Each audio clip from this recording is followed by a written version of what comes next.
तो ये कहानी है आइक की, जो कि डीमन लॉर्ड की आर्मी का स्ट्रॉन्गेस्ट मैजिशियन होता है। लेकिन सबको लगता है कि आइक एक डीमन है।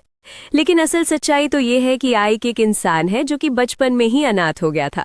इसीलिए द ग्रेटेस्ट डीमन ने उसे पाला पोसा और ट्रेन किया, और अब आइक द स्ट्रॉन्गेस्ट मैजिशियन बन चुका है। लेकिन कहीं ऐसा ना हो कि आइक की असलियत के बारे में डीमन लॉर्ड को पता चल जाए और वो आइक को खत्म कर दे। तो चलो जानते हैं कि आइक के साथ आगे क्या होता है। हमारी इस कहानी की शुरुआत में हम एक लड़की को देखते हैं जो एक बुक शेल्फ में से एक किताब निकालती है और उस किताब को खोलकर हमें उसकी कहानी बताने लगती है। उस जादूगर का नाम आइक था। वो डीमन लॉर्ड की आर्मी में था और द मास्टर मैजिशियन रॉमबर्ग का पोता था। और इसके अगले ही पल में हमें एक युद्ध भूमि दिखाई जाती है जहां पर काफी सारी डीमंस होते हैं। इसके बाद हम एक ऑर्क को देखते हैं और वो अपने मास्टर से कहता है, जैसा आपने कहा था हमने वैसा ही किया मास्टर आइक। और दोस्तों, ये डीमन हमारी कहानी का मेन कैरेक्टर है। दूसरी ओर हमें आइक की आर्मी दिखाई जाती है जो इंसानों को काफी आसानी से हरा रही थी, और उस राज्य का राजा ये सब अपनी आंखों से देख रहा था। लेकिन तभी आइक वहां आता है।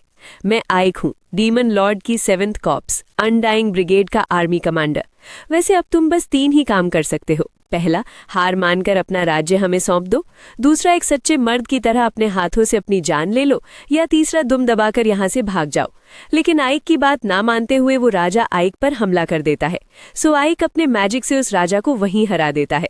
और इसके बाद वो इस ऑर्क से कहता है, जिन सोल्जर्स ने सरेंडर कर दिया है उनके जख्मों को ठीक कर दो, और साथ ही इसके भी। और आइक को ये सब करते हुए एक लड़की मैजिक बॉल में से देख रही थी, और वो आइक को देख कहती है, इसने 1 हफ्ते में ही इस राज्य पर कब्जा कर लिया। सच में इसके अंदर बहुत काबिलियत है।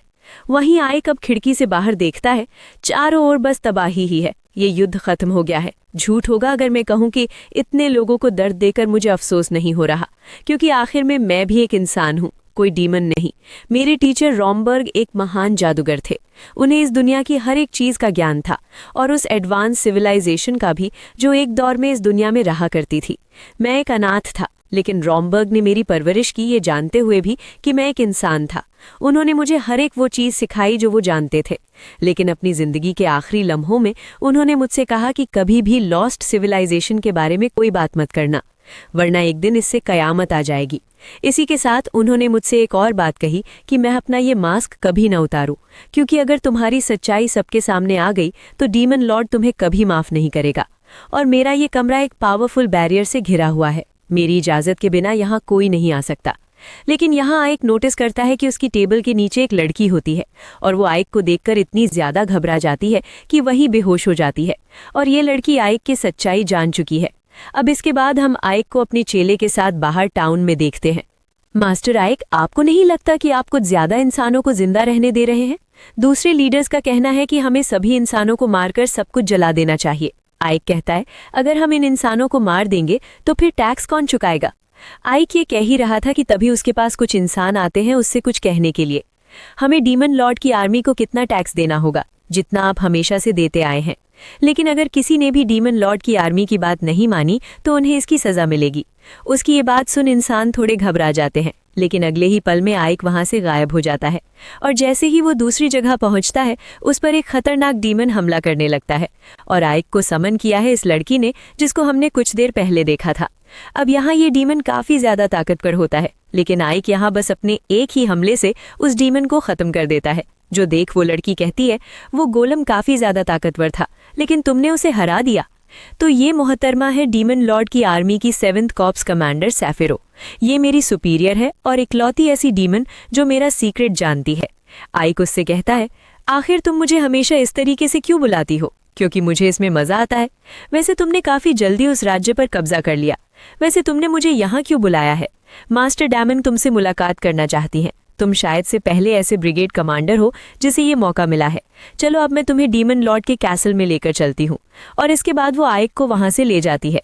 दूसरी ओर आइक के महल में इस लड़की को होश आ जाता है। इसके बाद ये लड़की यहाँ से जाने की कोशिश करती है, लेकिन आइक का मैजिक बैरियर उसे यहाँ से जाने नहीं देता। इसके बाद वो देखती है कि टेबल पर कुछ डम्पलिंग्स रखे हुए हैं, और ये आइक नहीं उसके लिए रखे हैं।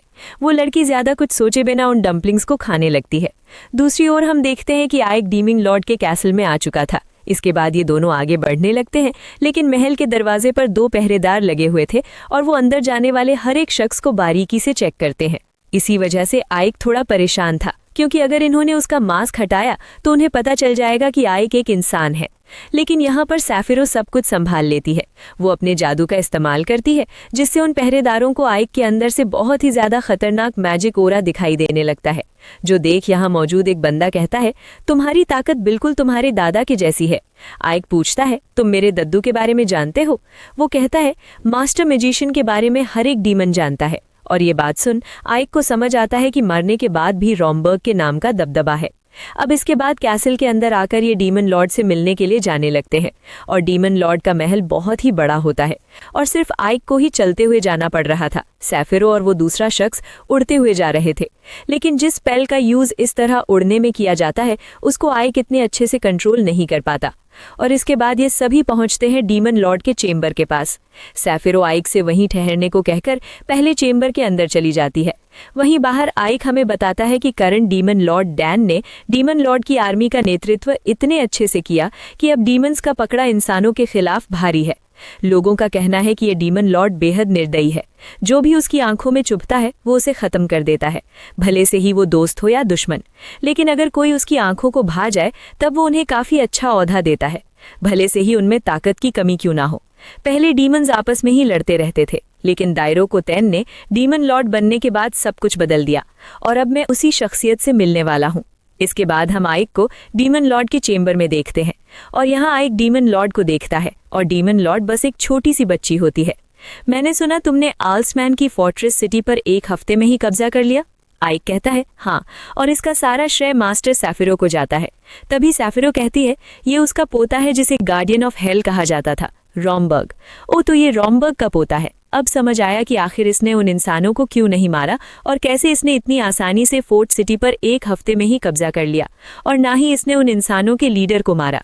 सो तभी आइक कहता है कि भले से ही इंसानों के अंदर हम डीमंस का खौफ हो, लेकिन इस खौफ से वो हमारी गुलामी नहीं करेंगे। और आपको तो ये बात पहले से ही पता होगी कि पहले जितने भी डीमंस ने सिटी के लीडर्स को खत्म किया है और जिन्हें जिंदा छोड़ दिया, वहां के हालात अब कैसे हैं। और ये सब कहते हुए फाइस सोच रहा था, मैंने बस टीम लॉर्ड से कुछ पलों के लिए बात की, लेकिन इसी से मैं ये समझ चुका हूँ कि ये भी रोमबर्ग की तरह एंशिएंट सिविलाइजेशन के बारे में जानती है और इसने उसी नॉलेज का यूज करके डीमन लॉर्ड की आर्मी को इतना बेहतर बनाया है। वो ये सोच ही रहा था कि तभी डीमन लॉर्ड उसके पास आ जाती है। सच में तुम दूसरे डीमन से बहुत अलग हो। अगली बार जब हमारी मुलाकात होगी तब मैं तुम्हारा चेहरा जरूर देखूंगी। और ये कहकर डीमन लॉर्ड वहां से चली जाती है और उसकी जाने के बाद आइक चैन की सांस लेता है। वो काफी ज्यादा घबरा गया था। वो सैफिरो से कहता है, उसे कितनी आसानी से पता चल गया कि मैंने एक मास्क पहन रखा था। वो कहती है, तुम्हें तो इस बात से खुश होना चाहिए कि उसे तुम्हारी असलियत का पता नहीं चला, और इसके अलावा उन्होंने तुम्हें एक तोहफा भी दिया है, लेकिन मुझे ये तोहफा सजा ज्यादा लग रही है। इसके बाद आइक अपने महल में आता है और यहाँ आने के बाद वो उसी लड़की को देखता है जो मस्त आराम से सो रही थी। सो आइक उसे जगाता है। आइक को देखकर वो लड़की बहुत घबरा जाती है। प्लीज आप मुझे मारिए मत, आप जो कहोगे मैं वो करूंगी। मैं तुम्हें नहीं मारूंगा। वैसे तुम्हारा नाम क्या है? वो बताती है 13, और इसका ऐसा अजीब नाम इसी वजह से है क्योंकि ये गुलाम है और गुलामों को अक्सर नंबर से ही बुलाया जाता है, लेकिन मेरी माँ मुझे सैटी नाम से बुलाती थी। आइक कहता है कि चलो जो भी है, लेकिन क्योंकि तुम जान चुकी हो कि मैं एक इंसान हूँ, इसीलिए मैं तुम्हें अब जाने नहीं दे सकता। और ये बात सुन वो लड़की घबराकर आइक के ऊपर ही चढ़ जाती है। सो आइक उससे कहता है कि आज से तुम मेरी मेड हो। और ये बात सुन वो लड़की खुश होकर आइक के गले लग जाती है। अब अगले दिन हम टाउन में आइक और उसकी आर्मी को देखते हैं, और आज से आइक इवैलियस का शासक है। और इसी तोहफे के बारे में कल से सैफिरो ने आइक से कहा था। और इवैलियस साउथ की ओर काफी ज्यादा दूर है। युद्ध भूमि की फ्रंट लाइन पर ये एक छोटा टाउन है, लेकिन हमारी आर्मी के लिए काफी ज्यादा क्रिटिकल तुम्हारा मिशन है, उस टाउन की हिफाजत करना और वहां से डबल टैक्स रेवेन्यू कमाना। और ये आइक के लिए बेहद मुश्किल होने वाला है, युद्ध के टाइम पर एक छोटे से टाउन से डबल टैक्स रेवेन्यू निकलवाना। और यहाँ आइक कहता है, ये टाउन फ्रंट लाइन पर है, जिस वजह से इंसान हम पर कभी भी हमला कर सकते हैं। वैसे इस टाउन को तबाह किया है सैफिरो ने। अब प्रेजेंट में आइक इस ऑर्क से पूछता है, दीवारों को रिपेयर होने में कितना वक्त लगेगा? वो बताता है 6 मंथ्स। ये काफी लंबा वक्त होता है और इसी वजह से हमें जल्द से जल्द इन वॉल्स को रिपेयर करना होगा, वरना हमले के दौरान हम जरा भी टिक नहीं पाएंगे। इसीलिए आइक कहता है, हम ये सब 1 महीने में करेंगे। और कहता है, लेकिन ऐसा कर पाना नामुमकिन है। आइक कहता है कि अगर इंसान और डीमंस एक साथ काम करें तब ऐसा मुमकिन है। और इसके बाद डीमंस और इंसान एक साथ काम करने लगते हैं, जो देख और कहता है, मैंने आज से पहले ऐसा दृश्य पहले कभी नहीं देखा। मास्टर आइक मुझे हमेशा इसी तरह से चौंका देते हैं। उन्होंने हर एक चीज को इतने अच्छे से मैनेज किया है कि मैं क्या बताऊं। ये आदमी एक जीनियस है। और काम के दौरान कई बार आइक काम में मदद भी करता है, जैसे वो अपने मैजिक से बड़े बड़े पत्थरों को धूल बना देता है। और ये देख वो और कहता है कि मास्टर आइक जरूर से अगले डीमन लॉर्ड बनेंगे, मैं इनकी हमेशा सेवा करूंगा। एक आदमी डीमन लॉर्ड को बताता है कि इस वक्त रोजेरिया किंगडम के साथ हमारा युद्ध काफी अच्छा चल रहा है, लेकिन हमसे लड़ने के लिए इंसान आपस में मिलकर अपनी ताकत को बढ़ा रहे हैं, जिस वजह से हमें युद्ध में दिक्कत आ रही है। ये बात सुन डीमन लॉर्ड कहती है, मैं ये जिम्मा उस पर सौंपती हूँ। और यहाँ हमारे आइक की बात हो रही है। दूसरी ओर हम आइक को देखते हैं, जो अपने काम की वजह से बहुत ज्यादा बिजी होता है, और तभी सैटी उसके लिए चाय लेकर आती है। दूसरी ओर रोजेरिया किंगडम में हमें एक लड़की देखने को मिलती है, जो व्हाइट रोज कमांडर एलिस्टियर है, और इसे यहाँ वापस इवेलियस को जीतने के लिए बुलाया गया है। वहीं इस राज्य की गलियों में एक गेम खेला जा रहा है, जिसमें आपको इस बॉल की सही लोकेशन बतानी है, और आपकी जीतने पर आपको डबल पैसे मिलेंगे। और यहाँ सैटी भी होती है, लेकिन सैटी के पास पैसे नहीं होते, इसीलिए ये आदमी सैटी को यहाँ से भगाने के बारे में सोचता है। लेकिन तभी वो सैटी का फिगर देखकर कहता है, अगर तुम्हारे पास पैसे नहीं है तो तुम कुछ और दांव पर लगा सकती हो। लेकिन तभी अचानक इस आदमी के ग्लासेस हवा में उड़ने लगते हैं, और बॉल इन तीनों ग्लासेस में होती ही नहीं, यानी कि ये आदमी सभी को बेवकूफ बना रहा था। जिसके बाद लोग उस आदमी को पीटने लगते हैं। लेकिन तभी सैटी के पास एक आदमी आता है, और ये था आइक। और आइक यहाँ पर मामूली कपड़े पहनकर इसीलिए आया है ताकि ये अपने दुश्मन की जासूसी कर सके। और इसके बाद ये दोनों इस टाउन में आगे बढ़ने लगते हैं। शायद से जो खबर हमें मिली है वो बिल्कुल सच है। इंसान डीमंस को हराने के लिए एक हो रहे हैं, और ऐसा इतिहास में सिर्फ 3 बार हुआ है, और हर बार इंसानों ने डीमन लॉर्ड को हराया है। ये बात सुन सैटी पूछती है कि क्या इस बार भी ऐसा ही होगा? आखिर तुम्हें किस बात की चिंता? तुम एक इंसान हो, अगर डीमन लॉर्ड हार जाता है तो तुम आज़ाद हो जाओगी। ह्यूमन सोसाइटी में गुलाम हमेशा गुलाम होते हैं। अगर आपने मुझे छोड़ दिया तो मेरी हालत भी उन बच्चों की तरह हो जाएगी जो हमेशा एक जेल में कैद रहते हैं। ये बात सुन आइक कहता है, तुम चिंता मत करो, आज का डीमन लॉर्ड बहुत ज्यादा ताकतवर और चालाक है। और इसके बाद ये दोनों आगे बढ़ने लगते हैं। लेकिन तभी वो जुआरी आदमी एक बड़े से गुंडे को लेकर आ जाता है बदला लेने के लिए, और वो आइक से या तो पैसे मांगता है या सैटी। लेकिन तभी आइक अपने मैजिक का यूज करता है, और उस बड़े आदमी के दोनों पैर जम जाते हैं, और अगले ही पल में कुछ नुकीले क्रिस्टल्स इन्हें घेर लेते हैं। वो जुआरी कहता है, हे ये तुमने किया है ना, जल्दी से हमें जाने दो। लेकिन तभी आइक उसमें एक क्रिस्टल मारकर उसे चुप करा देता है। हे मैं तुमसे पूछना चाहता हूँ, आखिर इस टाउन की आर्मी करने क्या वाली है? लेकिन वो आदमी कहता है कि उसे कुछ नहीं पता, इसलिए अब आइक उसे मारने ही वाला था। सो अब वो आदमी कहता है, जैसा कि तुम्हें पता ही होगा कि सारे किंग्स डीमंस का सामना करने के लिए एक हो रहे हैं, लेकिन उन सभी के एकजुट होने से पहले ही रोजेरिया की आर्मी डीमन लॉर्ड की आर्मी पर हमला करना चाहती है। ये बात सुन आइक सोचता है, अच्छा तो ये डीमन लॉर्ड की आर्मी पर पहले हमला करके अपने राज्य का गौरव बढ़ाना चाहते हैं। लेकिन अगर वो अपने इरादों में फेल हो गए तो रोजेरिया मिट्टी में मिल जाएगा। वैसे वो लोग हमला कहाँ करने वाले हैं? वो जुआरी बताता है इवेलियस, क्योंकि इस वक्त इवेलियस के हालात बहुत खराब हैं। और ये बात सुनने के बाद आइक वहां से चला जाता है, और इसके बाद फिर से हम आइक को उसके कैसल में देखते हैं जो अपना काम कर रहा था। लेकिन तभी उसके पास एक लड़की आकर कहती है, तुम्हें पता है कि मैं तुम्हें कितनी देर से ढूंढ रही हूँ, और तुम्हारे बगल में ये अजीब सी लड़की कौन है? सो सैटी बताती है कि वो आइक की मेड है, जिस पर वो दूसरी लड़की कहती है, लेकिन ये तो बहुत बदसूरत है, क्यों ना मैं तुम्हारी मेड बन जाऊं? हाँ, सो सैटी कहती है, मास्टर बहुत थक गए हैं, अभी उनके आराम करने का वक्त है। सो ये लड़की कहती है, हे तुम आइक को सेड्यूस करने की कोशिश मत करना। सैटी कहती है, मैं सिर्फ उनकी मेड हूँ बस। और ऐसे ही इन दोनों के बीच टकरार हो जाती है। दूसरी ओर हम देखते हैं कि इवेलियस पर हमला करने के लिए रोजेरिया किंगडम की सेना तैयार हो रही थी, और यहाँ इस सेना की कमांडर एलिस्टियर भी थी। और तभी एलिस्टियर हमला करने का आदेश देती है, लेकिन तभी अचानक जमीन के अंदर से स्केलेटन्स बाहर निकलने लगते हैं, जिसके बाद हमें पता चलता है कि इन पर चारों ओर से हमला होने लगा है। इसीलिए एलिस्टियर भागने का निर्णय लेती है, और आइक ये सब देख रहा था। आइक ने जासूसी करके जो इन्फॉर्मेशन हासिल की थी, उसी के बलबूते पर ये सारी तैयारियां पहले ही कर ली थी। लेकिन तभी अचानक आइक में पीछे से कोई तीर मार देता है, जिससे आइक वहीं बेहोश हो जाता है। दूसरी ओर रोजेरिया किंगडम में इस आदमी को पता चलता है कि कमांडर एलिस्टियर को रिट्रीट करना पड़ा, क्योंकि डीमन लॉर्ड की सेना ने कुछ जाल बिछाए हुए थे। लेकिन इस तरह भागने की वजह से ये आदमी एलिस्टेयर को जेल में डालने की सज़ा सुनाता है और उसे इस बात से कोई फर्क नहीं पड़ता कि एलिस्टेयर कितनी जांबाज कमांडर है। दूसरी ओर जब आइक को होश आता है तब वो अपने बगल में सेफिरो को सोता हुआ पाता है। हे, तुम यहाँ क्यों सो रही हो?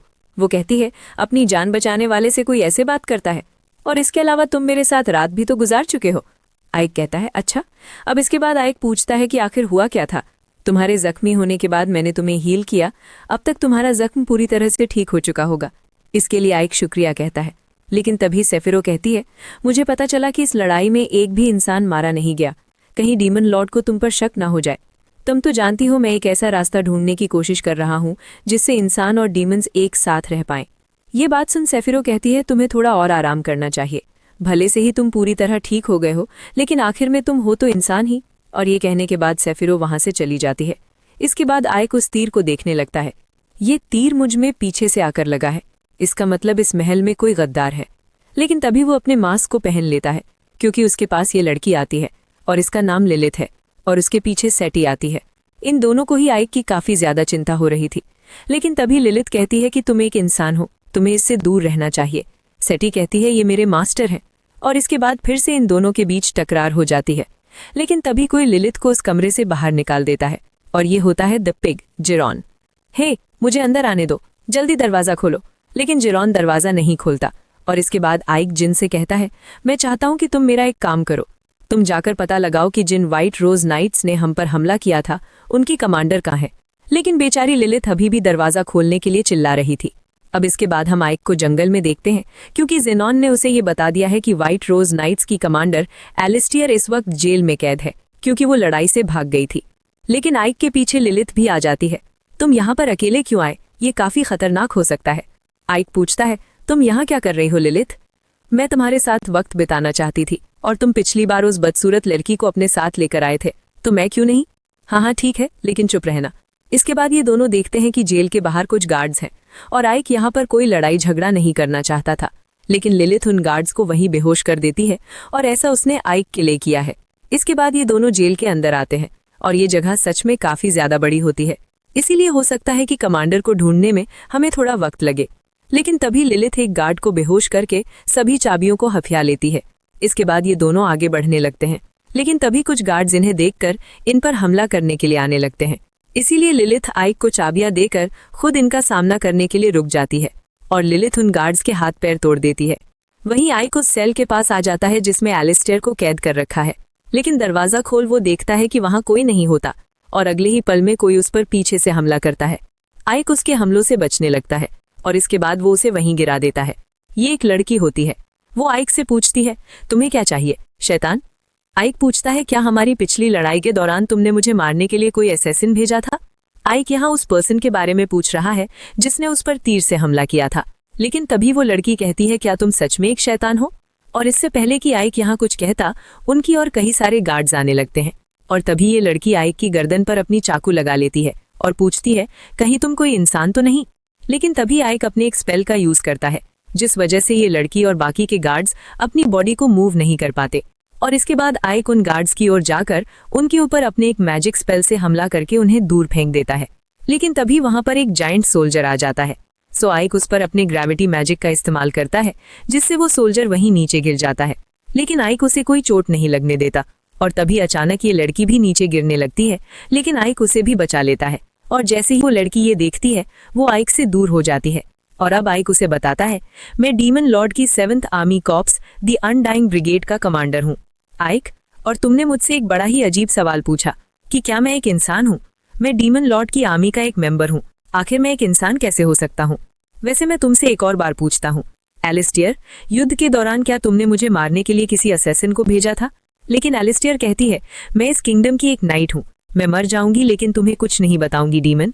सो अब आइक एलिस्टियर के पास जाकर उसके दिमाग को पढ़ने लगता है, लेकिन एलिस्टियर को समझ नहीं आता कि आखिर आइक क्या कर रहा है। लेकिन तभी वहां लिलिथ आ जाती है और उसे लगता है कि आइक एलिस्टियर के साथ कुछ कर रहा है। मेरे होते हुए आप इस लड़की के साथ ये क्या कर रहे हैं? आप मेरे साथ जो चाहे वो कर सकते हैं। लेकिन आइक उसकी बातों पर ध्यान ना देते हुए एलिस्टियर का दिमाग पढ़ने के बाद वहां से जाने लगता है। लिलिथ भी आइक के पीछे ये कहते हुए जाने लगती है कि आप मुझे इस तरीके से इग्नोर नहीं कर सकते। लेकिन तभी एलिस्टियर आइक से कहती है, क्या तुम यहाँ ये देखने के लिए आए हो कि हारने के बाद मैं किस तरह बेबस हो चुकी हूँ? नहीं, ऐसा कुछ नहीं है। मैं जा रहा हूँ क्योंकि मुझे पता चल गया कि मुझ पर जो हमला हुआ था उससे तुम्हारा कुछ भी लेना देना नहीं है। वैसे मैं तुमसे एक और बात कहना चाहता हूँ, तुम्हें खुद को नाकामयाब नहीं समझना चाहिए, क्योंकि मुझे लगता है कि हारने के बाद जो तुम करते हो वो ज्यादा जरूरी होता है। चलो अब चलते हैं लिलिथ। लेकिन लिलिथ कहती है कि हमारा काम यहाँ पर खत्म हो चुका है, तो क्यों ना हम दोनों अकेले कहीं चलते हैं मजे करने के लिए। लेकिन आइक वहां से टेलीपोर्टेशन गेट खोलकर चला जाता है। इसके बाद हम आइक को उसके महल में देखते हैं। तभी उसके पास सेटी आती है और आइक सेटी को एक चावल की थैली दिखाता है, लेकिन सेटी को पता नहीं होता कि चावल क्या होते हैं। सो अब आइक उसे बताता है, मुझसे कहा गया है कि मैं इवैलियस का जो टैक्स पे है वो डबल कर दूं। और जैसा कि तुम्हें पता होगा कि इवैलियस की जमीन खेती करने के लिए बहुत अच्छी है। इस वक्त यहाँ गेहूं उगाया जाता है, लेकिन चावल को उगाना बहुत आसान होता है और चावल की खेती के लिए ज्यादा किसानों की जरूरत भी नहीं होती। तो जब हमें फसल उगाने के लिए कम लोगों की जरूरत होगी तो बाकी के बचे हुए लोग दूसरे कामों में अपना हाथ बटा सकते हैं, जिससे इस टाउन की तरक्की तेजी से होगी, क्योंकि एक टाउन तभी तरक्की कर सकता है जब उसके लोग तरक्की करेंगे। लेकिन ये सारी बातें सेटी के दिमाग के ऊपर से निकल जाती हैं। सो शॉर्ट में आइक उसे बताता है कि जब ज्यादा लोग ज्यादा जरूरी काम करेंगे तो इससे उनके पास ज्यादा पैसे आएंगे, और जब लोगों के पास ज्यादा पैसे होंगे तो वो ज्यादा टैक्स पे कर पाएंगे। और अब सेटी ये बात समझ जाती है और वो आइक से पूछती है कि आखिर चावल कुक कैसे करते हैं। लेकिन इस बारे में तो आइक को भी पता नहीं होता, क्योंकि उसने भी आज से पहले कभी चावल की कोई डिश नहीं खाई और उसे बस इसकी बेसिक सी जानकारी है। और वो ये जानकारी सेटी को देता है, क्योंकि इन चावल से खाना बनाने की जिम्मेदारी उसने सेटी को दे दी है और सेटी भी चावल से खाना बनाने के लिए एक्साइटेड होती है। अब इसके बाद हम देखते हैं कि आइक ने अपनी पूरी आर्मी को एक जगह बुलाया होता है, और ऐसा इसी वजह से है क्योंकि आइक पर जिस तीर से हमला हुआ था वो तीर दुश्मन की सेना का था।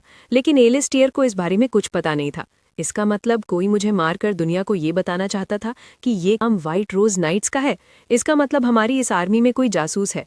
और इसके बाद आइक सभी का दिमाग पढ़ने लगता है और भाई हमें पता चलता है कि जैरन के दिल में आइक के लिए सिर्फ और सिर्फ प्यार है। और इसके बाद आइक अपनी सेना का दिमाग पढ़ना शुरू कर देता है और इसके अगले ही पल में आइक एक मॉन्स्टर के पास जाकर कहता है, तो तुम हो वो गद्दार। और इसके बाद हम देखते हैं कि आइक सेफिरो के महल में आता है उससे कुछ बात करने, लेकिन इस वक्त सेफिरो नहा रही थी, इसीलिए आइक बाहर जाने लगता है। लेकिन तभी सेफिरो कहती है, क्या तुम्हें कोई जासूस मिला है? कौन है वो? आइक बताता है, 7th कॉर्प्स का सेकंड इन कमांड जेस द वन आइड गॉब्लिन। वो काफी ज्यादा समझदार है और साथ ही एक माहिर योद्धा भी। अब हमें क्या करना चाहिए? तभी सेफिरो खड़ी होकर कहती है, अब सिर्फ हम एक काम कर सकते हैं, उसे गद्दारी की कीमत चुकानी होगी। वहीं दूसरी ओर जेस द वन आइड गॉब्लिन को पता चलता है कि आइक कमांडर सेफिरो से मिलने गया है। हे, क्या तुमसे कोई गलती हो गई थी? वो गॉब्लिन कहता है कि नहीं, मैंने वो तीर उसकी छाती में मारा था। तभी एक दूसरा गॉब्लिन आकर उसे बताता है कि अनडाइंग ब्रिगेड में जो हमारा जासूस है हम उससे संपर्क नहीं कर पा रहे। और ये बात सुन जेस समझ जाता है कि उसकी सच्चाई आइक के सामने आ चुकी है। और इससे पहले कि वो यहाँ कुछ करता तभी एक गॉब्लिन आकर उसे बताता है कि आइक उससे मिलने आया है। इसके बाद जेस आइक के पास आता है जो अकेला होता है, लेकिन जेस अपनी पूरी सेना लेकर आया था। जो देख आइक पूछता है, क्या तुम कोई युद्ध लड़ने जा रहे हो? वो कहता है, नहीं, वैसे मैंने सुना कि आप युद्ध के दौरान जख्मी हो गए थे। आपको जरा संभल कर काम करना चाहिए, आखिर आप एक ब्रिगेड कमांडर हो। हाँ, तुमने सही कहा, मुझे ज्यादा संभल कर काम करना चाहिए था, खासकर जब आपकी सेना में कुछ गद्दार हो। ये बात सुन जेस कहता है, ओह, तो तुम्हें पता चल गया, लेकिन तुमने यहाँ अकेले आकर बहुत बड़ी गलती कर दी। तुम मेरी इतनी बड़ी सेना का सामना अकेले नहीं कर पाओगे, बेवकूफ। लेकिन तभी आइक कहता है, अच्छी बात है कि तुम्हारी पूरी सेना यहीं एक साथ है। और इसके अगले ही पल में हम देखते हैं कि आसमान से बहुत बड़े बड़े आग के गोले जेस की टेरिटरी और उसकी सेना पर गिरने लगते हैं, और ये तबाही मचाने वाली है सेफिरो। सेफिरो यहाँ बड़ी ही आसानी से पूरे टाउन को तबाह किए जा रही थी। दूसरी ओर बेचारा आइक इन हमलों से बचने के लिए एक जगह छुपकर सोचता है, मैंने उससे कहा था कि हमले इस तरह करना कि टाउन को ज्यादा नुकसान न पहुंचे, लेकिन ये तो सब कुछ तबाह किए जा रही है। और यहाँ आइक के अनडेड सोल्जर्स भी जेस के गॉब्लिन्स को मार रहे हैं। वहीं आइक जेस के पास आकर कहता है, मैं तुम्हें 2 चॉइसेस देता हूँ, या तो तुम सरेंडर कर दो या फिर मारे जाओ। लेकिन अगले ही पल में जेस के कुछ गॉब्लिन्स आइक पर हमले करना शुरू कर देते हैं। सो आइक अपने मैजिक स्पेल से उनसे लड़ने लगता है और इसी मौके का फायदा उठाकर जेस बचकर भागने लगता है। लेकिन तभी सेफिरो का एक गोलम जेस पर हमला कर देता है। सो जेस वहां धुआं धुआं करके एक टेलीपोर्टेशन गेट से भाग जाता है। इसके बाद हम जेस को जंगल में देखते हैं जो टाउन से काफी दूर आ गया है। वो कहता है, ये लड़ाई तो तुम जीत गए, लेकिन असली युद्ध तो बस शुरू होने वाला है। लेकिन अगले ही पल में उस पर हमला होता है, और ये किया था आइक ने।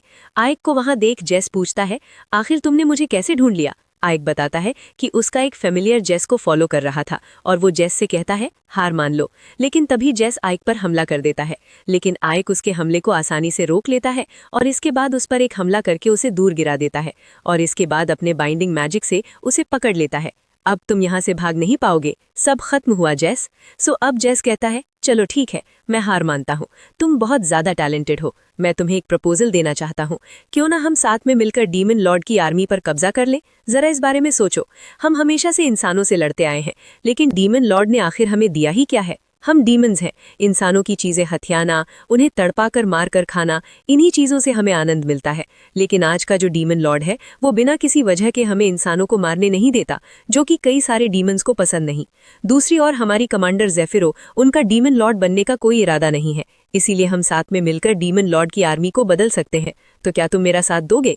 लेकिन आइक मना कर देता है, और उसके मना करते ही जेस उस पर हमला करता है। लेकिन आइक उसके हमले से बच जाता है और पूछता है, तुम ये सब अकेले तो नहीं कर सकते, आखिर कौन है वो जो तुम्हारा साथ दे रहा है?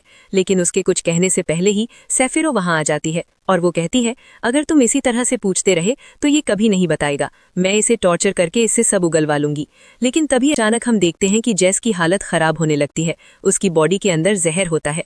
आइक उस पर अपने एंटीट्यूड स्पेल का यूज करता है, लेकिन उसका स्पेल काम नहीं करता। इसका मतलब इस पर बहुत ही खतरनाक जहर का यूज हुआ है। ये बात जान आइक कहता है, आखिर वो अपने ही साथी के साथ ऐसा कैसे कर सकते हैं? तभी ज़ेफिरो कहती है, जेस तुम हमें उन लोगों के बारे में बताओ, हम तुम्हारे लिए उनसे बदला लेंगे। लेकिन शायद उसके नाम बताने से पहले ही जेस दम तोड़ देता है, और यहाँ आइक को इस बात का दुख होता है कि इसे इसके ही साथियों ने धोखा दे दिया। और ये कहने के बाद वो सोचता है, दुख? हाँ, क्या मेरा दिल अभी भी एक इंसान का है? इसके बाद हमें डीमन लॉर्ड का कैसल दिखाया जाता है।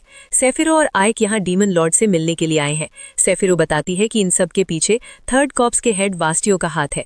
डीमन लॉर्ड उनसे सबूत मांगती है। ज़ेफिरो कहती है, उसने मेरे वाइस कमांडर को अपनी ओर करके हम दोनों को मारने की कोशिश की है, और वो आपको भी मरवाना चाहता है। ये बात सुन डीमन लॉर्ड कहती है, तो ज़ेफिरो तुम्हारा ये कहना है, लेकिन तुम इस बारे में क्या कहना चाहोगे वास्टियो? और इसके बाद हम देखते हैं कि ज़ेफिरो और आइक के पीछे थर्ड कॉर्प्स कमांडर वास्टियो होता है।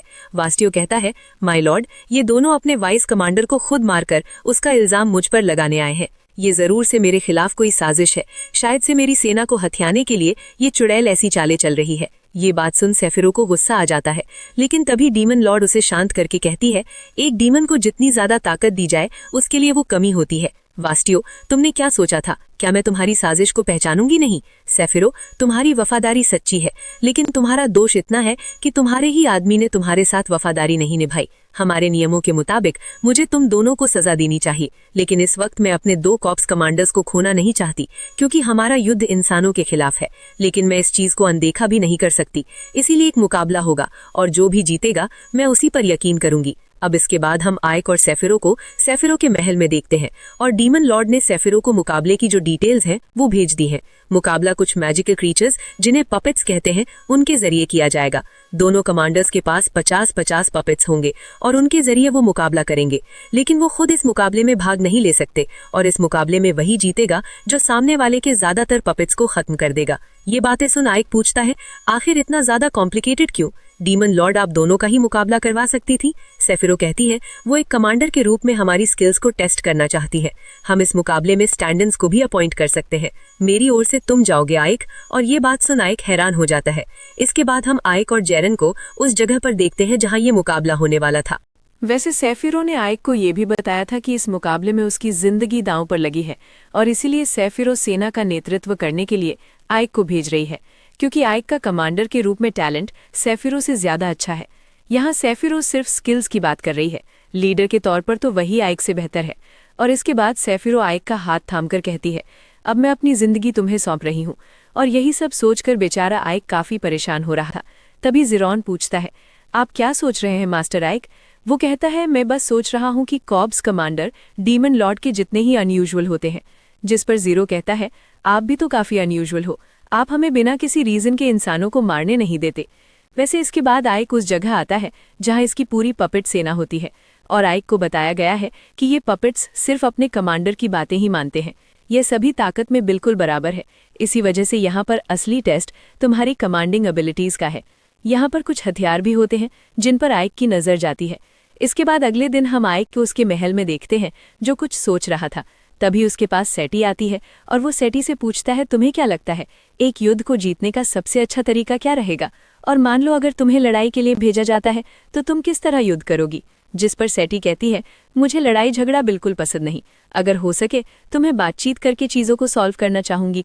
ये बात सुन आइक कहता है, तुमने सही कहा, लेकिन फिर भी मान लो अगर तुम्हें लड़ाई के लिए भेजा जाता है तो तुम कैसे फाइट करोगी? जिस पर सेटी कहती है, मैं लड़ने के लिए एक झाड़ू का इस्तेमाल करूंगी, लेकिन शायद झाड़ू से किसी को हराना बहुत मुश्किल होगा। आइक कहता है, झाड़ू एक ऐसा हथियार जिससे तुम दूर के हमले कर सकते हो और दुश्मन को पास आने से भी रोक सकते हो, और ऐसे हथियारों में सबसे अच्छा रहता है धनुष बाण। एक युद्ध जीतने के लिए जितना हो सके उतने दूर से हमले करने चाहिए, लेकिन ये सारी बातें मेरा दुश्मन भी जानता होगा। लेकिन तभी सेटी कहती है, मेरे मास्टर हमेशा कहते हैं क्रॉसबो अमेजिंग होते हैं। आइक कहता है, तुमने सही कहा, उनका इस्तेमाल करना भी आसान होता है, लेकिन दुश्मन को हराने के लिए इतना काफ़ी नहीं होगा। मुझे कोई ऐसा हथियार चाहिए जिसकी जानकारी हमारे दुश्मन को ना हो। और तभी आइक के दिमाग में गन्स का आइडिया आता है, लेकिन सेटी पूछती है कि गन्स क्या होती हैं। सो अब आइक उसे बताता है, ये ऐसे पावरफुल वेपन्स होते हैं जिनका इस्तेमाल लॉन्ग रेंज अटैक के लिए किया जाता है। और the commander of the 7th corps एक बहुत ही ज़्यादा इनक्रेडिबल अल्केमिस्ट है, तो मैं ये गन्स उससे बनवा सकता हूँ। लेकिन जब आइक सैफिरो के पास जाता है, वो उससे कहती है, मैं इन्हें नहीं बना पाऊंगी। आइक कहता है, तुम तो हमेशा इतनी ज़्यादा कॉन्फिडेंट रहती हो कि तुम कुछ भी बना सकती हो। जिस पर सैफिरो कहती है, आखिर मैं वो चीज़ कैसे बना सकती हूँ जो मैंने कभी देखी ही नहीं। सो आइक यहाँ सैफिरो को समझाने लगता है कि गन बनाने के लिए क्या क्या चाहिए होता है, लेकिन सैफिरो आइक के ऊपर पानी डालकर कहती है, ये बातें हटाओ, आओ मेरे साथ नहाओ। दूसरी ओर बैस्टियो के कैसल में एक सोल्जर उसे आकर बताता है, हमने सुना है कि सैफिरो अपनी ओर से आइक को भेज रही है, कमांडर ऑफ अनडाइंग ब्रिगेड, शायद से वो आपसे डर गई है। बैस्टियो कहता है, हमें उसे इतना कमज़ोर नहीं समझना चाहिए क्योंकि वो भी एक कमांडर है। और यहाँ हम बैस्टियो के हाथ में एक तलवार देखते हैं जो ड्रैगन के पंजों से बनी है और ये किसी भी चीज़ को काट सकती है। लेकिन तभी एक गॉब्लिन बैस्टियो के पास आकर पूछता है, आपको पूरा यकीन है कि आप ही जीतोगे? वो कहता है, हाँ बिल्कुल। दूसरी ओर आइक जो नहाने के बाद सोच रहा था, क्या उसे इस बात का एहसास भी है कि अगर मैं हार गया तो उसकी जान चली जाएगी? तभी उड़ते हुए आइक के पास एक कोट आता है। उसे लगता है कि ये सैफिरो ने भेजा है, लेकिन तभी वो अपने सामने देखता है डीमन लॉर्ड को, और उसे देखते ही वो झुक जाता है और सोचता है, आखिर डीमन लॉर्ड यहाँ क्या कर रही है? मैंने अपना मास्क नहीं पहना, शायद इसने मुझे पहचाना नहीं होगा। लेकिन तभी डीमन लॉर्ड आइक के सामने कुछ रख के उसे इसे खोलने को कहती है। आइक उन्हें खोलता है, ये गन्स होती हैं। डीमन लॉर्ड कहती है, तुम यही चाहते थे है ना? आइक वो कहता है, ये मेरा नाम नहीं है, मुझसे कुछ भी छुपाओ मत। क्रोमबर्ग मुझे बता चुका है कि वो अपना सारा ज्ञान और मैजिक तुम्हें दे चुका है, और ये भी कि तुम एक इंसान हो। आइक कहता है, अगर आपको पता था कि मैं एक इंसान हूँ तो फिर आपने कुछ किया क्यों नहीं? वो कहती है, अपनी ख्वाहिश को पूरा करने के लिए भले ही मुझ में कितनी भी ताकत क्यों ना हो, लेकिन फिर भी मुझे ऐसे लोगों की ज़रूरत है जो मेरे लिए लड़ सकें। और डीमन लॉर्ड की ख्वाहिश है कि वो अपने सपनों की दुनिया बनाएगी। तो आइक, क्या तुम मेरी ख्वाहिश को पूरा करने के लिए मेरा साथ दोगे? आइक कहता है, जैसा आप कहें। और अगले ही पल में डीमन लॉर्ड यहाँ से चली जाती है।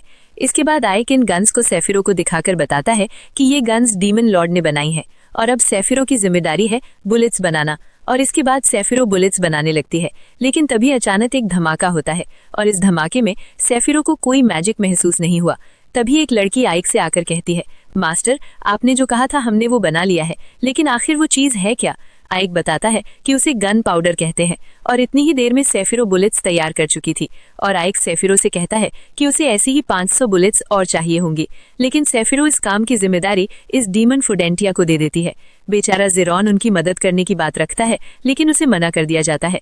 इसके बाद युद्ध का दिन आ जाता है। दोनों कमांडर्स अपनी अपनी सेना के साथ तैयार थे, और अब क्या होने वाला है ये देखने के लिए डीमन लॉर्ड भी आ चुकी है। लेकिन यहाँ बैस्टियो की सेना के पास अच्छे हथियार और आर्मर थे, वहीं आइक की सेना के पास बस एक शील्ड थी, और इसीलिए वास्तियो उसका मजाक उड़ाता है और पूछता है कि सैफिरो कहाँ है, कहीं वो कोई चाल तो नहीं चल रही। लेकिन अब वो चाहे कुछ कर ले, उसका अंत नजदीक है, क्योंकि बैस्टियो की पूरी सेना मजबूत आर्मर पहने, हाथों में ब्लैक ड्रैगन फैंग से बनी तलवार लिए बिल्कुल तैयार थी, और इनके आर्मर पर एरोज के हमले का भी कोई असर नहीं होगा। और ये आर्मर्स डीमन लॉर्ड ने बैस्टियो को तोहफे के रूप में दिए हैं, जिस वजह से बैस्टियो कहता है शायद डीमन लॉर्ड भी यही चाहती है कि जीत मेरी हो। ये बात सुन आइक सोचता है, आखिर डीमन लॉर्ड चाहती क्या है? जीतने के बाद मैं उससे खुद पूछूंगा। इसके बाद इनके बीच का युद्ध शुरू होता है। दोनों ओर 50-50 पपेट्स है और जो भी अपने दुश्मन की पूरी पपेट सेना को खत्म कर देगा जीत उसी की होगी और हारने वाले की यहाँ मौत होगी। मुकाबले के शुरू होते ही बैस्टियो की सेना हमले करना शुरू कर देती है और वो आइक की सेना पर भारी भी पड़ रही थी, जो देख बैस्टियो कहता है, शायद से तुम हार मान चुके हो, इसीलिए बस चुपचाप खड़े हो। आइक के काफी सारे पपेट्स खत्म हो चुके थे। डीमन लॉर्ड भी ये सब देखे जा रही थी, लेकिन अगले ही पल में बैस्टियो के पपेट पर एक गन से फायर होता है और वो पपेट वहीं खत्म हो जाता है। इसके बाद आइक की सेना के पपेट बैस्टियो की सेना पर फायर करने लगते हैं, जिससे बैस्टियो के पपेट्स हारने लगते हैं और ऐसे ही धीरे धीरे बैस्टियो की पूरी सेना खत्म हो जाती है, जो देख बैस्टियो के होश उड़ चुके थे। और अब डीमन लॉर्ड आकर कहती है, खेल खत्म हुआ बैस्टियो, अब तुम्हारे पास सिर्फ 2 रास्ते हैं, या तो खुद मर जाओ या फिर मेरे हाथों अपनी जान गंवाओ। लेकिन तभी बैस्टियो कहता है, मैं अपने लिए एक और रास्ता चुनूंगा डीमन लॉर्ड, जो मेरे लिए फायदेमंद होगा। और तभी हम देखते हैं उस गॉब्लिन को जो बैस्टियो के पास आया था, और ये गॉब्लिन डीमन लॉर्ड के ऊपर एरो से हमला कर देता है। लेकिन डीमन लॉर्ड उस एरो को पकड़ लेती है, लेकिन उस एरो में शहर से कोई बम लगा हुआ था जो वहीं फट जाता है, जिसके बाद अचानक ही पूरे स्टेडियम में बड़े बड़े धमाके होने लगते हैं, जो देख आइक को कुछ समझ नहीं आता। लेकिन ये सारा प्लान बैस्टियो का था। बैस्टियो अपनी सेना को बुलाकर कहता है, आज से मैं हूँ डीमन लॉर्ड। इसके बाद हम देखते हैं कि बैस्टियो के स्केलेटन्स स्टेडियम में मौजूद मॉन्स्टर्स को मारने लगते हैं। ये सब देख बैस्टियो हंसते हुए कहता है, अब से ये दुनिया मेरी है। और ये तबाही आइक अपनी आंखों से देख रहा था। बैस्टियो आइक से उसे ज्वाइन करने को कहता है। आइक कहता है, माफ करना, लेकिन तुम्हारे डीमन लॉर्ड बनने का सपना कभी पूरा नहीं होगा। ये बात सुन बैस्टियो कहता है, मैंने सोचा था कि तुम समझदार होगे, लेकिन तुम भी बेवकूफ निकले। और इसके बाद बैस्टियो के स्केलेटन्स आइक को घेर लेते हैं और इसके बाद उस पर हमला कर देते हैं। लेकिन तभी आइक अपने मैजिक का यूज करके उन्हें खत्म कर देता है। और इसके बाद आइक अपने एक और खतरनाक स्पेल का यूज करता है, जिसमें से बड़ी बड़ी नुकीली नीडल्स निकलकर उन स्केलेटन्स को लगने लगती हैं। लेकिन तभी एक स्केलेटन आइक के करीब आ जाता है, लेकिन जैसे ही वो आइक पर हमला करने के लिए जाता है, आइक अपने मैजिक से उसे नष्ट कर देता है। और इसके बाद आइक उनके तीरों से बचता हुआ आसमान में जाकर एक और स्पेल यूज करता है, जिससे वो स्केलेटन हिल नहीं पाते। और इसके बाद आइक बैस्टियो के पास आकर वहां एक बड़ा धमाका कर देता है। धमाके के बाद हम देखते हैं कि बैस्टियो का सिर अलग पड़ा हुआ था और तभी अचानक बैस्टियो का शरीर आइक के पीछे आ जाता है और धमाके की वजह से बैस्टियो का जो हाथ खत्म हो गया था वो उसे रीजेनरेट कर लेता है। और इसके बाद बैस्टियो के सैनिक भी खड़े होने लगते हैं और अब बैस्टियो अपना सिर लगाते हुए कहता है, मैं और मेरे सोल्जर्स अनडेड हैं, तुम्हारे ऐसे स्पेल्स हमें खत्म नहीं कर पाएंगे। और इसके बाद बैस्टियो के सोल्जर्स आइक पर हमला करना शुरू कर देते हैं।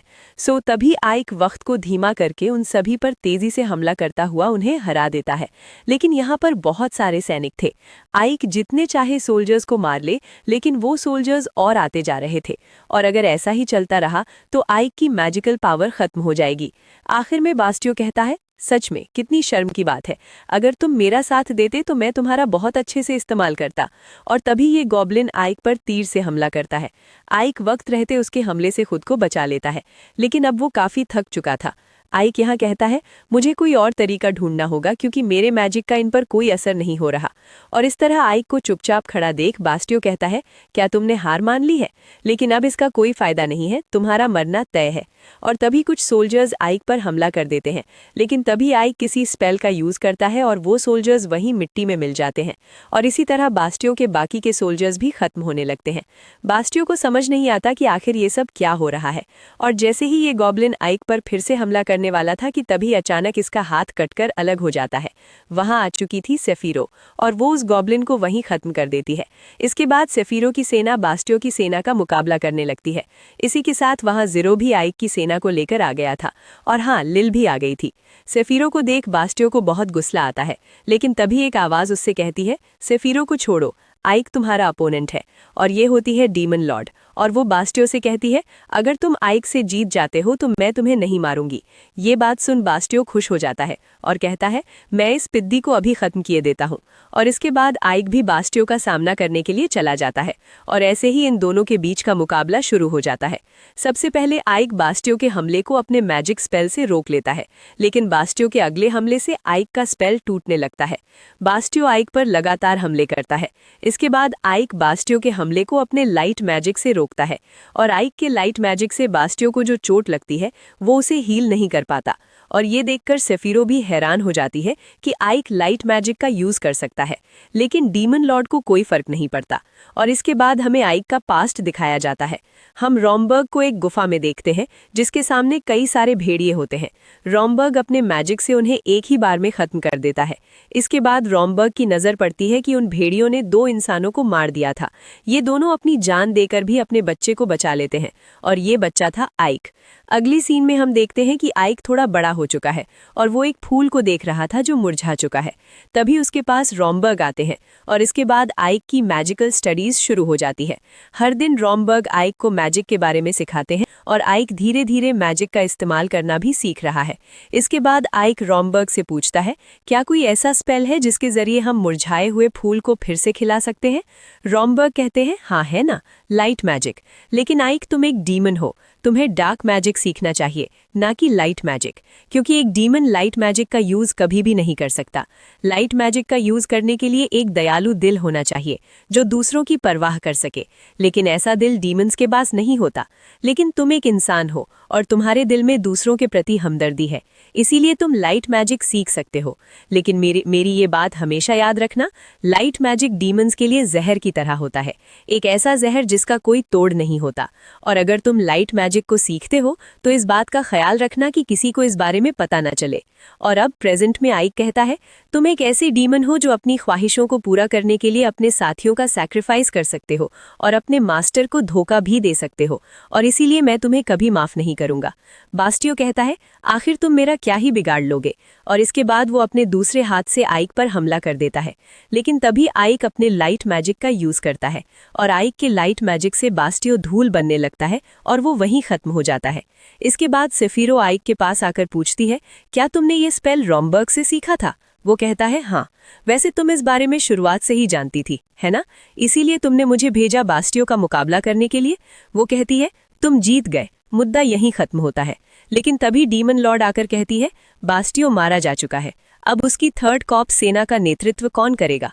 आइक को इसकी जिम्मेदारी लेनी होगी, उसे थर्ड कॉप को कमांड करना होगा। और ये कहने के बाद डीमन लॉर्ड वहां से गायब हो जाती है। लेकिन इसके बाद हम देखते हैं कि ज़ीरो आइक को गले लगाकर रो रहा था। वो आइक को सही सलामत देखकर बहुत खुश होता है और यहाँ लिथित ज़ीरोन पर गुस्सा कर रही थी। लेकिन इसके बाद हम सेफिरो को डीमन लॉर्ड के साथ देखते हैं। वो कहती है, आइक मेरे अंडर काम करता है, इसीलिए मुझे इस बात का पूरा हक है कि मैं ये तय कर सकती हूँ कि वो कहाँ जाएगा और कहाँ नहीं।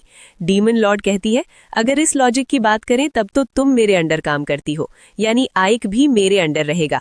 और इसके बाद आइक वहां आता है। डीमन लॉर्ड पूछती है, तो तुम्हारा जवाब क्या है? आइक हाँ कहता है। अब वहां से आते हुए ज़ेफिरो आइक से कहती है, डीमन लॉर्ड को पता चल गया कि तुम एक इंसान हो और इस सिचुएशन में तुम इतने शांत कैसे हो? आखिर हो क्या रहा है? और अब हमें कुछ देर पहले का सीन दिखाया जाता है। आइक डीमन लॉर्ड को बताता है कि लोग उनके नए टाउन को काफी पसंद कर रहे हैं और अब मेरी सेना भी इंसानों के साथ रहना सीख रही है।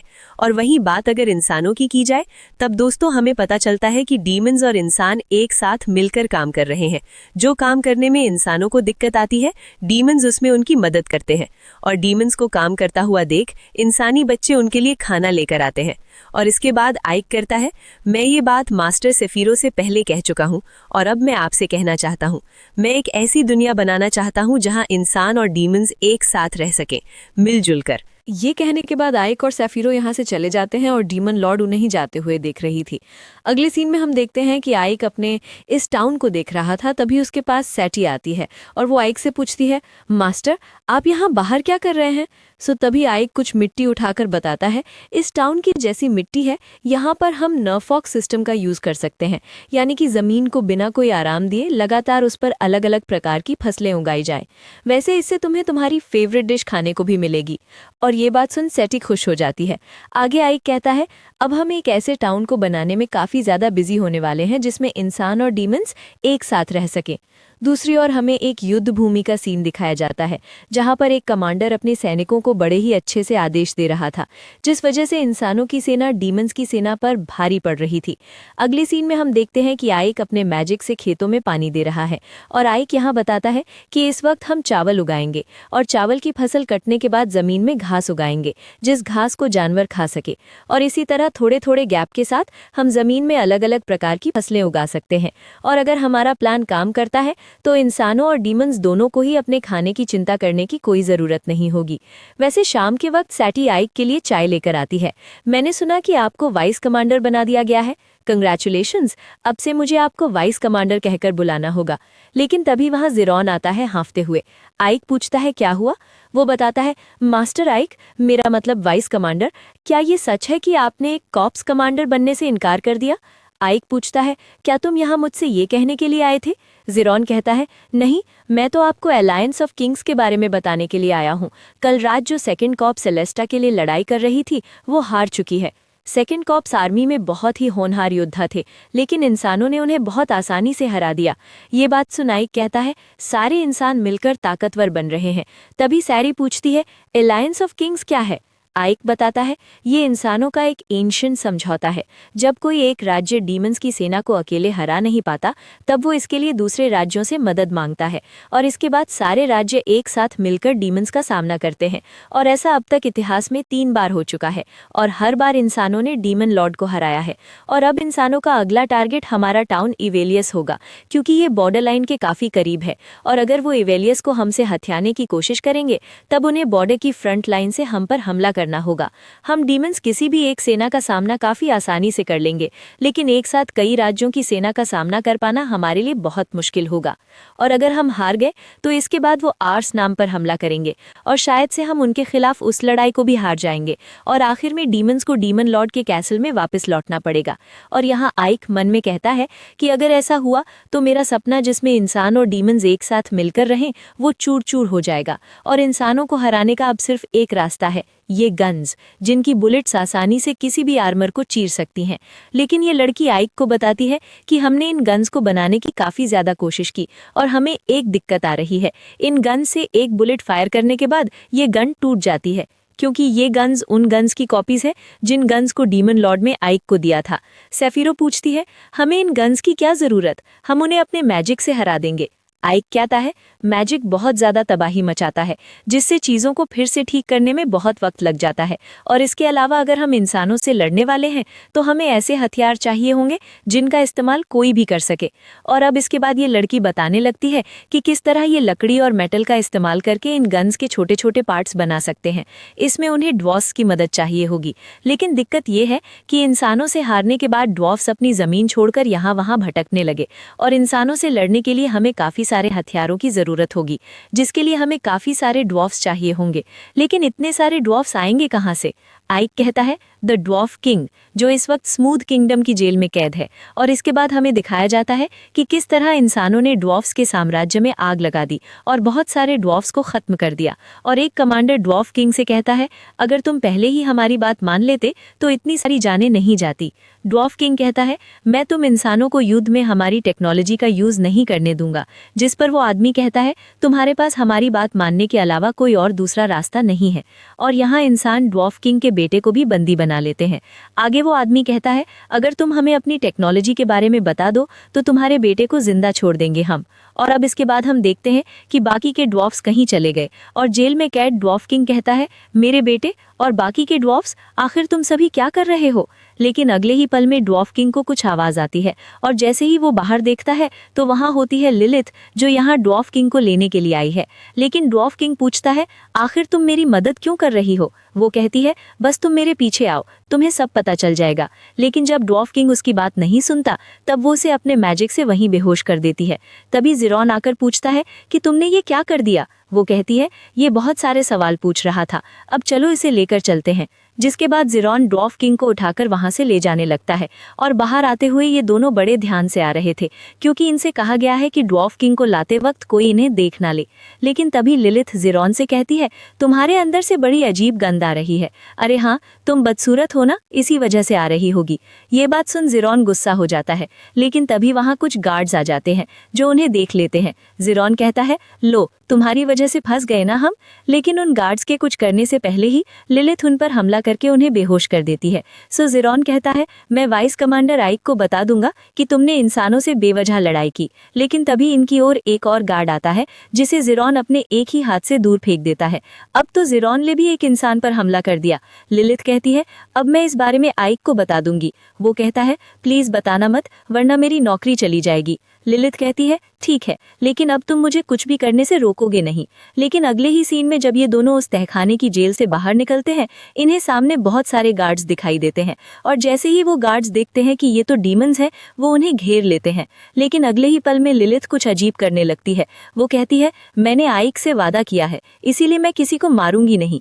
लेकिन लिलिथ उन सोल्जर्स की सारी एनर्जी को सोख लेती है, जिससे वो सभी बेहोश हो जाते हैं। लेकिन इसके बाद भी काफी सारे सैनिक इनके पीछे आ रहे होते हैं और यहाँ इन दोनों को ये बात समझ नहीं आती कि यहाँ पर आखिर इतने सारे सैनिक क्यों हैं। सैनिकों को तो इस वक्त युद्ध में होना चाहिए था।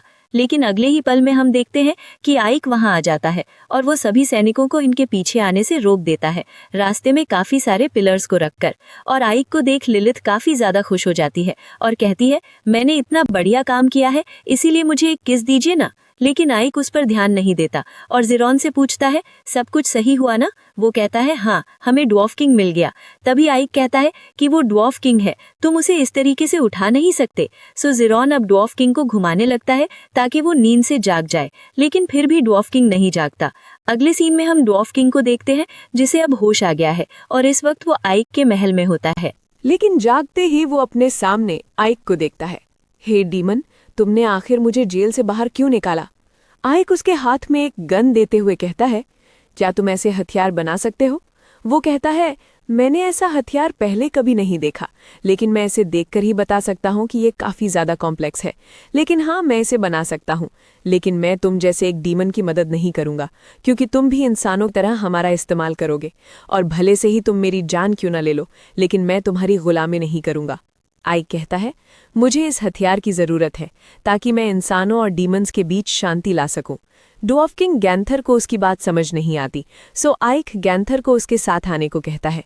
अगले सीन में गैंथर एलियस टाउन को देखता है, जहां इंसान और डीमंस एक साथ थे। और बस ऐसी ही दुनिया बनाने में आइक को गैंथर की मदद चाहिए। लेकिन गैंथर कहता है, मुझे ये सब समझ नहीं आ रहा। इंसानों ने हम ड्वार्फ्स का इस्तेमाल किया और इसके बाद हमारे साम्राज्य को जला दिया, और अब हम बस यहाँ से वहाँ भटक रहे हैं, और मैं तुम्हारी ऐसी कोई मदद नहीं करूँगा जिससे इंसानों का फायदा हो। आइक कहता है, कैसा रहेगा अगर हम तुम्हारे राज्य की शांति फिर से लौटाएं? अगर तुम मेरी मदद करोगे तो मैं डीमन लॉर्ड से कहकर तुम्हारे ड्वार्फ किंगडम को फिर से बनवा दूंगा। वो कहता है, मजाक करना बंद करो। एक साम्राज्य को फिर से बना पाना नामुमकिन है, क्योंकि एक राज्य उसके लोगों के बिना कुछ नहीं होता। आइक कहता है, अगर तुम्हें ये मजाक लगता है तो अपनी आंखों से चलकर देख लो। और इसके बाद वो गैंथर को एक जगह पर लेकर आता है जहां गैंथर को काफी सारे ड्वार्फ्स देखने को मिलते हैं, और इन्हीं के बीच उसका बेटा बैटसन भी होता है। ड्वार्फ किंग गैंथर को देख सभी ड्वार्फ्स उसके पास आ जाते हैं और उसे बताते हैं कि इस जगह पर डीमंस उन्हें लेकर आए हैं। उन्होंने हमें खाना दिया, रहने को जगह दी, और अब ड्वार्फ किंग को फिर से पाने के बाद इन सभी ड्वार्फ्स में जोश आ जाता है और ये अपनी पूरी जी जान लगाकर आइक की मदद करने के लिए तैयार हो जाते हैं। और अब आइक गैंथर से फिर से पूछता है, क्या तुम मेरे सपने को पूरा करने में मेरी मदद करोगे? और इस बार गैंथर हाँ कर देता है, जिसके बाद ये दोनों एक दूसरे से हाथ मिलाते हैं। लेकिन हाथ मिलाते ही गैंथर को महसूस होता है, ये एक डीमन है, लेकिन इसका हाथ बहुत गर्म है। अगले सीन में आइक लाइब्रेरी में आता है, जहां सेटी सफाई कर रही थी। वो कहती है, वेलकम बैक, मैं आपके लिए चाय लेकर आती हूँ। आइक कहता है, तुम्हें थोड़ा आराम कर लेना चाहिए। वो कहती है, नहीं, मुझे किताबों के बीच रहना पसंद है। आइक कहता है, अगर ऐसी बात है तो तुम इन्हें अपने फ्री टाइम में पढ़ सकती हो। सेटी बताती है कि उसे पढ़ना नहीं आता, जिस वजह से आइक कहता है, चलो मैं तुम्हें पढ़ना सिखाऊंगा। इस बात से सेटी काफी खुश हो जाती है, लेकिन तभी दरवाजा खोलकर वहां आ जाती है लिथ। सो तुरंत ही आइक अपना मास्क पहन लेता है, लेकिन यहाँ सेटी को आइक के साथ देखकर लिथित को जलन होने लगती है। सो सेटी कहती है, मैं तो बस अपना काम कर रही हूँ। लेकिन ऐसे ही इन दोनों के बीच माहौल गर्मा जाता है। लेकिन तभी वहां चिल्लाते हुए जीरो आता है आइक को एक खबर सुनाने के लिए, लेकिन ये दोनों उससे कहती है कि चुप हो जाओ, मोटे बदबू। बेचारा जीरोन उनके गुस्से से घबरा जाता है। वहीं दूसरी ओर हमें इंसानी आर्मी का एक बेस दिखाया जाता है और एक आदमी किसी से कहता है, जनरल, डीमंस ने ड्वार्फ किंग को हमसे चुरा लिया है। ये बात सुन वो जनरल कहता है, मुझे नहीं पता कि वो डीमंस क्या करने के बारे में सोच रहे हैं, लेकिन आखिर एक बुढ़ा ड्वार्फ हमारा क्या बिगाड़ सकता है। तभी एक सैनिक जनरल को आकर बताता है कि एलियस के बॉर्डर पर इनकी एक सेना है जिसमें 500 सैनिक हैं और वहां पर सभी ब्रिगेड कमांडर्स भी जाने वाले हैं, जिससे वहां सैनिकों की संख्या काफी बढ़ जाएगी। और यहाँ ये इंसानी सेना डीमंस पर हमला करने के लिए बिल्कुल तैयार होती है, अपनी 12,000 आदमियों की सेना के साथ। और आखिर में ये जनरल कहता है, अब वक्त आ गया है। और बस इसी के साथ ये एपिसोड एंड हो जाता है।